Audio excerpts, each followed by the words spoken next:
And welcome back to the channel. In today's video, I'll be sharing with you a tutorial on how to cut and sew a stylish Bubu butterfly dress with a keyhole and pleats. So if this is something you like, please kindly hit on the subscribe button, give this video a thumbs up, leave your comments at the comment section. So let's dive right into today's video.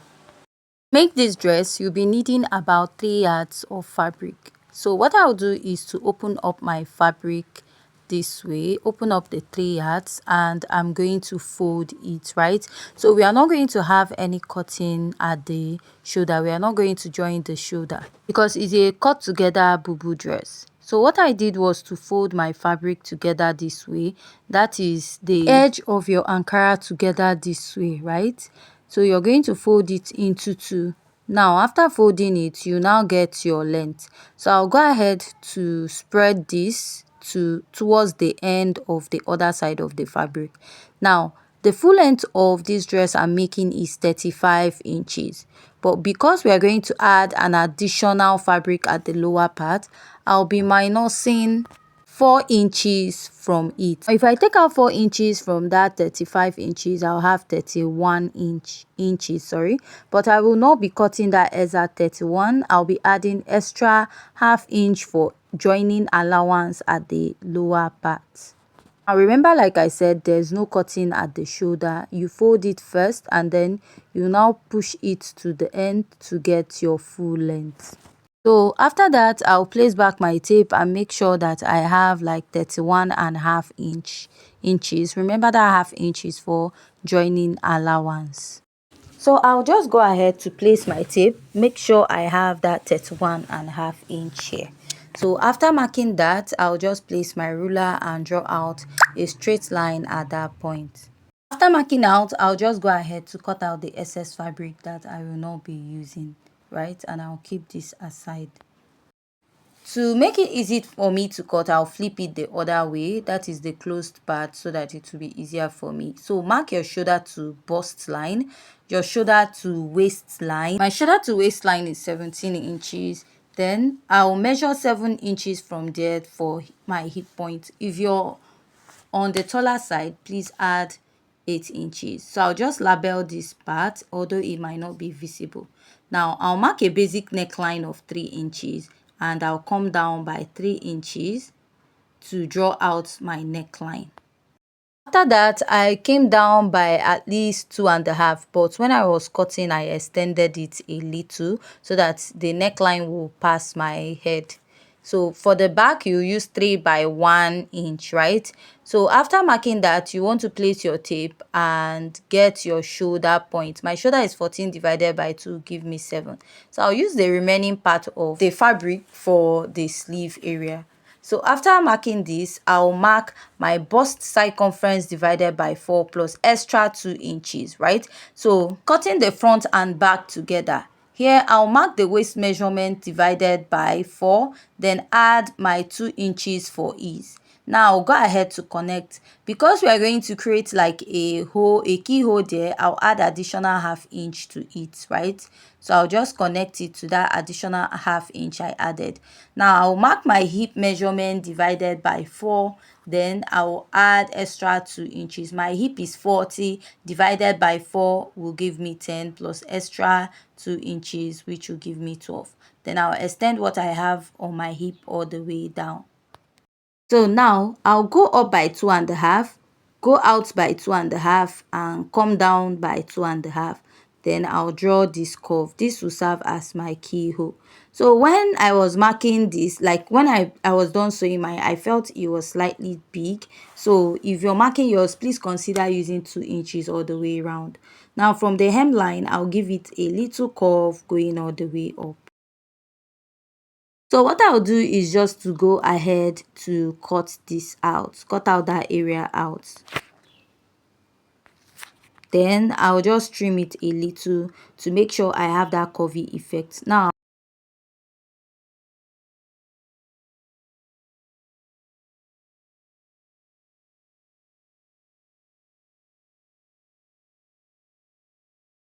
I'll notch here open, then go ahead to cut out this keyhole, that part that we marked out. Now that part is open. I'll cut out the neckline. Which is the next thing I'm going to do. I'll cut the back neckline first. I'll raise the material and then cut out the front neckline. So at the midpoint, you want to notch it. You want to notch the joining there. Then I will slit or cut this out open a bit. Now you notice when I was cutting the center, I went down more. This is so that it can easily pass my neckline. I'll just go ahead and I will raise this dress up now. I'll flip it to the right side. Now we want to cut out the facing for the neckline of this dress. I'll go ahead and I will raise the material, like I'll fold it this way so that I can easily cut out the facing. Arrange the neckline of the dress, that is, let it meet very well before placing your facing, right? So I'm going to take the fabric that I cut out for the facing and I'll fold it, right? So there's no measurement for this. You can just cut out enough fabric for your facing, then I'll place it underneath it. Now what I'm trying to do is to trace out the neckline that I have here. I'll just go ahead and I will cut this out. I'll cut out this side out, and this is what I have after cutting out. I'll notch that point where the front and back neckline meets. Then that opening we have at the front, I'll go ahead to cut it open. Now the next step is to spread this out. I'll open it this way. I'll place the right side facing the right side so that by the time I turn the neckline, I'll have the right side at the turn up. Now before going ahead to stitch this, you want to secure it with pin. Pin it down and you're going to stitch following the neckline you have. Stitch with 1/2 inch all the way around, right? So after stitching, this is what I have, and I will go ahead to notch this all the way around so that it will relax. And you'll be ironing this with your hemming gum, but for now I just went ahead to fold the edge of my fabric. I'll be adding my hemming gum to hold it down. Ironing it with your hemming gum will make it not to be flipping to the right side when you put on your dress, right? Go ahead to fold the rough edges of my facing so that I won't have any rough edge around there. Now after that, this is what I have. I've not ironed it with my hemming gum already, but I will do that later. Let's go ahead to stitch the hole. You really need to pay attention at this point, because if you don't get this point, it might be difficult. Now what we are trying to do is to turn this from the inside. That is, this is the right part of the fabric. Now you fold this with 1/2 inch from the inside. Are you seeing what I'm doing? You're going to pick this from the inside this way and place and pin. That is right side facing right side. You just have to like watch to see what I am doing. So let me go ahead to redo it. Now this is the right side, right? Now what you will do is from the right side, fold it in this way, then fold it, right? Then when you fold it, you open up your fabric from the wrong side. You open up your fabric from the wrong side, fold it in such a way that the front will be meeting each other, the front side facing the front side from that hole.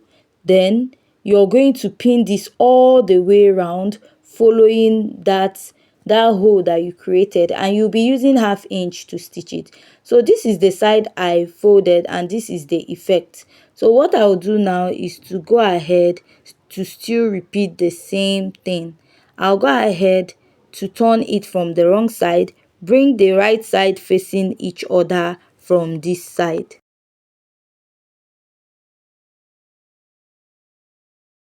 Just go ahead and pin this all the way around. So if you don't want to pin this round, you can just pin one part and use it as a guide to sew it round, right? So I'm just going to pin it the circle round, that is the right side facing the right side. So after pinning, let me flip it and show you what I have. So this is what you have when you stitch it, but I just pinned it down. Now I'll still show you how to do this from this other side. Now this is the right side, right?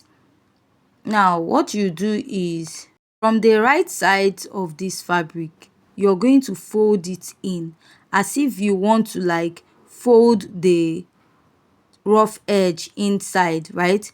Pick it this way, merge the front side facing the front side. When you do that, you will be stitching it from the back, that is the wrong side of the fabric. So this is like the hardest part of this dress. Apart from that, there is no other issue while sewing this. So what you have to do is you have to like pick that circle round the wrong side of your fabric and make sure that the right side is facing each other. Then you now go ahead to pin this down. After pinning it, you'll be stitching this all the way round till you stitch round the hole. Now I'm done stitching. This is what I have. So after this, you want to like notch that circle round. You're going to notch it very well so that it will relax. If not, it's not going to relax. And after notching, you are going to iron it. I'll go ahead to flip it to the right side, and this is what I have. Now go ahead to iron this out. Iron it so that that hole will be very relaxed, right? Also repeat the same thing on this other side of the hole. I'm going to measure the part where we'll be attaching another fabric to it. So I'm going to place my tape and I'm going to measure. So what I have here is the first part that I measured. I have like 60 inches.